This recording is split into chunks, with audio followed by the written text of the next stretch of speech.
Hello दोस्तों, आज की इस वीडियो में हम लोग देखेंगे ऑब्जेक्टिव ऑफ मैनेजमेंट। पिछली वीडियो में हम लोग ने देखा था इम्पोर्टेंस ऑफ मैनेजमेंट, यानी कि मैनेजमेंट का क्या महत्व होता है। तो 5 पॉइंट हम लोग ने देख लिया था। आज हम लोग देखेंगे आखिर मैनेजमेंट का उद्देश्य क्या होता है। तो 3 पर्पज़ से मैनेजमेंट का 3 पर्पज़ से उद्देश्य होता है। कौन कौन होता है सर? पहला होता है ऑर्गेनाइजेशनल ऑब्जेक्टिव, यानी कि ऑर्गेनाइजेशन का मतलब होता है संस्था, ठीक है, एंटरप्राइज, जो कहाँ जहाँ काम हो रहा है उसका क्या उद्देश्य है। सोशल ऑब्जेक्टिव, समाज के लिए क्या उद्देश्य है। मैनेजमेंट का ऑर्गेनाइजेशन के लिए क्या उद्देश्य है। मैनेजमेंट का सोशल के लिए क्या उद्देश्य है। और साथ ही साथ देखेंगे मैनेजमेंट का इंडिविजुअली या फिर कोई पर्सनल का के लिए क्या उद्देश्य है। तो 3 ऑब्जेक्टिव यहाँ बांट दिया गया है, 3 बेसिस पर बांट दिया गया है। पहला है ऑर्गेनाइजेशनल ऑब्जेक्टिव, दूसरा है सोशल ऑब्जेक्टिव, तीसरा है इंडिविजुअल ऑब्जेक्टिव। कितने ऑब्जेक्टिव सर? 3 ऑब्जेक्टिव पर बांट दिया गया है। बेसिकली एग्जाम में आपको किसी भी एक ऑब्जेक्टिव पर लिखने बोलेगा। तो मैंने आपको केवल ऑर्गेनाइजेशनल ऑब्जेक्टिव पर बताया 5 पॉइंट, ठीक है, ये समझा देंगे। 3 ऑब्जेक्टिव है, organisational objective, social objective and individually personal objective. तीनों ऑब्जेक्टिव को समझते हैं और देखते हैं, देखते फटाफट से। कहता है पहला ऑर्गेनाइजेशनल ऑब्जेक्टिव को अच्छे से समझते हैं। ऑर्गेनाइजेशनल ऑब्जेक्टिव क्या कहता है? ऑर्गेनाइजेशनल ऑब्जेक्टिव आता है पहला क्रिएशन ऑफ कस्टमर। सर संस्था का खुद का मतलब जिस पर सारा चीज़ टिका हुआ है, ऑर्गेनाइजेशन के लिए उद्देश्य होता है कि कस्टमर को क्रिएट करूं, मार्केट का शेयर लूँ। सर मार्केट का शेयर का मतलब क्या होता है कि आप जो प्रोडक्ट मार्केट में बेच रहे हो, तो कहीं ना कहीं केवल ऐसा तो नहीं सर कि आप ही केवल बेच रहे हो। ऐसा ऐसा बहुत सारा प्रोडक्ट कंपटीटर होगा जो आप ही के मार्केट में आपके जैसा प्रोडक्ट बेच रहे हैं। तो कहीं ना कहीं कहता है कि आप जो प्रोडक्ट बेच रहे हैं वो कितना ज़्यादा कस्टमर आपसे ले रही है। 100% में कितना कस्टमर आपसे ले रही है, 50% कस्टमर आपसे ले रही है या 40% ले रही है। तो कहीं ऑर्गेनाइजेशन ऑब्जेक्टिव कहता है कि मार्केट के शेयर को कैप्चर करना सीखो। तीसरा है सबसे इम्पोर्टेंट प्रॉफिट मोटिव, क्योंकि प्रॉफिट के लिए तो ऑर्गेनाइजेशन खुलता है और it is the not solo motive.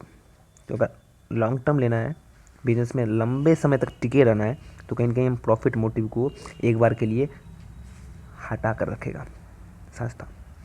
तो तीसरा कहता है कि मैनेजमेंट का उद्देश्य होता है, तीसरा ऑर्गेनाइजेशन ऑब्जेक्टिव के पर्पज़ पर प्रॉफिट मोटिव। चौथा कहता है सर इनोवेशन। इनोवेशन का मतलब होता है नए नए टेक्नोलॉजी से ढल जाना।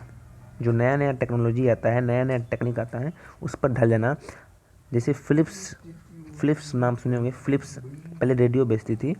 अगर आज भी वो रेडियो बेचती तो वो मार्केट में नहीं रहती, आज वो टेलीविज़न बेच रही है। तो कहीं ना कहीं समय के अनुसार अगर वो आपको बदल लेता है, इनोवेशन कहता है कि समय के अनुसार अपने आप को बदल लो। पहले रेडियो बिकता था, अब टीवी बिक रहा है, तो टेलीविज़न पे आप आ जाओ। पहले वॉच बिकता था सुई वाली, अब बिकता है स्मार्ट वॉच, तो कहीं स्मार्ट वॉच बेचने लगो। तो इनोवेशन कहता है कि नए टेक्नोलॉजी के अनुसार आप ढल जाओ ना, इनोवेशन कहलाता है। तो कहीं ना कहीं मैनेजमेंट का जो उद्देश्य होता है ऑर्गेनाइजेशन ऑब्जेक्टिव के पर्पज़ पर, चौथा पॉइंट होता है हमारा इनोवेशन। इनोवेशन कहता है कि नए टेक्नोलॉजी के अनुसार अपने आप को मार्केट में लाओ। जो नया टेक्निक है, जिस तरह का प्रोडक्ट अभी बिक रहा है उसी प्रकार का बेचो और अपने आप को नया टेक्नोलॉजी से ढलते रहो और उसी प्रकार का प्रोडक्शन करो। समझ रहे हैं? जो टेलीविज़न आता है, पहले आता था डिब्बा वाला। अगर आज भी कोई डिब्बे वाला अगर टेलीविज़न बना रही है कंपनी, तो उसकी नहीं बिकेगी। अभी बिकता है एलईडी या फिर एलसीडी। कहीं ना कहीं आप सिंपल समझ रहे हैं कि अभी क्या बिकता है, एलईडी या फिर एलसीडी। तो इनोवेटिव का मतलब होता है नया टेक्नोलॉजी में ढल जाना। अगर कंपनी नया टेक्नोलॉजी में नहीं डलेगी तो वो मार्केट से सर बाहर हो जाएगी। क्लियर? आगे नेक्स्ट पॉइंट देखते हैं, efficiency and productivity. Efficiency and productivity मतलब होता है कि ऐसा सामान बेचो, ऐसा मटेरियल बेचो जो आप अफोर्डेबल हो। दो अफोर्डेबल हो, पहला कस्टमर का भी अफोर्डेबल हो और प्रोडक्शन भी अफोर्डेबल हो उसका। मतलब कॉस्ट भी उसका सही बैठ रहा है, प्राइस भी सही बैठ रहा है, और प्राइस ऐसा डालो जो कस्टमर के लिए भी अफोर्डेबल हो। Clear sir? Efficiency and productivity मतलब कहता है कि कम से कम इनपुट दो और ज़्यादा से ज़्यादा आउटपुट दो। इसका मतलब कम से कम पैसा लगाओ मटेरियल बनाने में और ज़्यादा से ज़्यादा आप प्रॉफिट भी कमा रहे हो और अच्छे से इफ़िशियंसी हो रहा है और मार्केट में आपका मटेरियल भी बिक रहा है। तो कहीं ना कहीं ऑर्गेनाइजेशन ऑब्जेक्टिव कहता है कि पहला है क्रिएशन ऑफ कस्टमर, कस्टमर को क्रिएट करो, मार्केट को शेयर का कैप्चर करो, profit motive, innovative and efficiency and productivity करो, अच्छे से मटेरियल बेचो, कॉस्ट भी सही हो, प्राइस भी सही हो, अफोर्डेबल हो पूरे कस्टमर के लिए। इसका सर समझते हैं 5 पॉइंट है यहाँ बताया है, इसको लिख लीजिएगा, मैं आपको बता दिया समझा दिया है। वही चीज़ है जो मैंने आपको बताया, वही चीज़ डिक्टो same to same copy to copy है। क्रिएशन ऑफ कस्टमर है, यही कहता है क्रिएट करो, जनरेट करो। मार्केट शेयर कहता है भाई जो भी शेयर मार्केट है कैप्चर करो मार्केट को, ठीक है। मार्केट क्या करो सर जी, कैप्चर करो, ये कहता है। कंपेरिजन अदर कंपटीटर से कैप्चर करो, उसको मार्केट शेयर करते हैं, है ना। नंबर ऑफ कस्टमर, कितना कस्टमर है in comparison to other competitor के तुलना में आपका कस्टमर कितना आ रहा है, क्योंकि मार्केट में देखिए जो मार्केट है,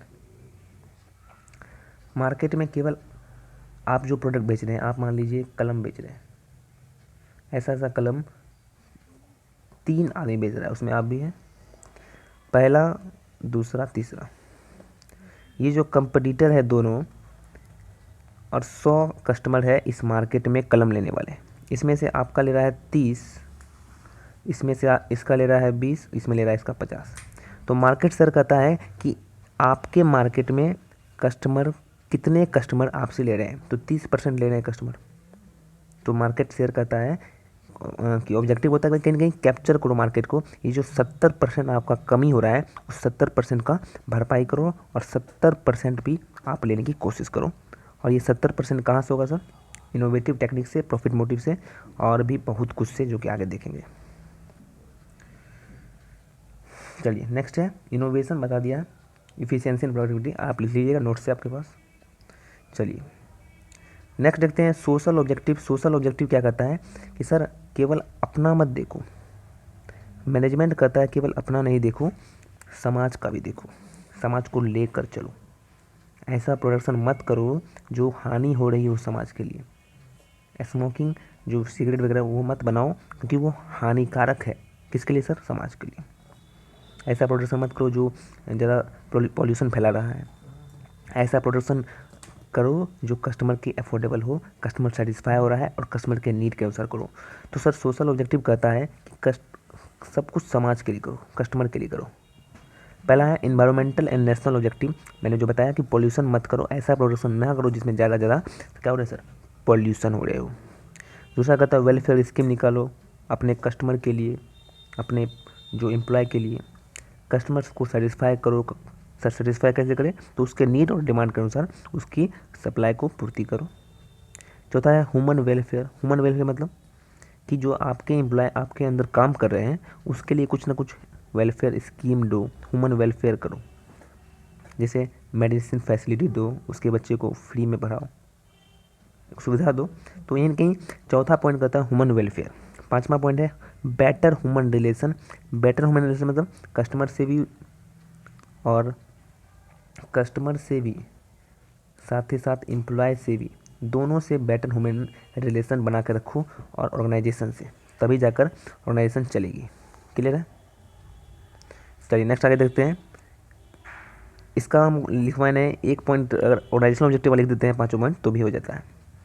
नेक्स्ट है इंडिविजुअल ऑब्जेक्टिव, देखते हैं इंडिविजुअल ऑब्जेक्टिव क्या कहता है। इंडिविजुअल ऑब्जेक्टिव यहाँ पर कहता है 3 इसमें पॉइंट आते हैं। पहला है इंडिविजुअल और पर्सनल ऑब्जेक्टिव में आता है पहला हमारा इकोनॉमिक एक्सपेक्टेशन। इकोनॉमिक एक्सपेक्टेशन क्या कहता है सर, दूसरा है expectation for reward and recognisation और तीसरा है expectation for status and growth.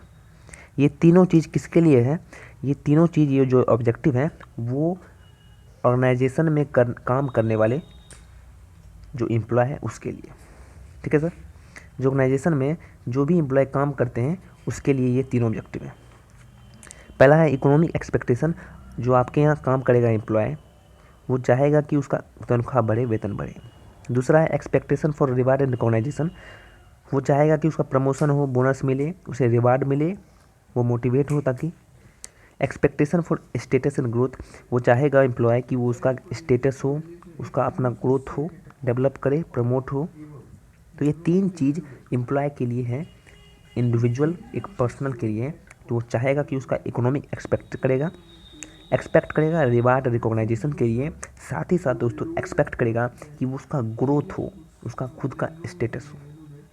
तो सिंपली अगर आपको एग्जाम में आता है दोस्तों ऑब्जेक्टिव, तो आपको लिखना है सोशल ऑब्जेक्टिव पर, जो कि मैंने बता दिया है 5 पॉइंट, पाँचों पॉइंट को लिख दीजिएगा, क्लियर हो जाएगा। अगर तीनों का बोलेगा तो आप तीनों पर लिख सकते हैं, मैंने आपको समझा दिया। तो आज के लिए इतना है दोस्तों। नेक्स्ट वीडियो में देखेंगे कि मैनेजमेंट का लेवल कितना होता है और कौन कौन लोग उस लेवल के अंदर आते हैं और उसका हर एक का फंक्शन क्या क्या है। तो आज के लिए इतना ही, मिलते हैं इसके नेक्स्ट वीडियो में। तब तक के लिए जय हिंद, जय भारत।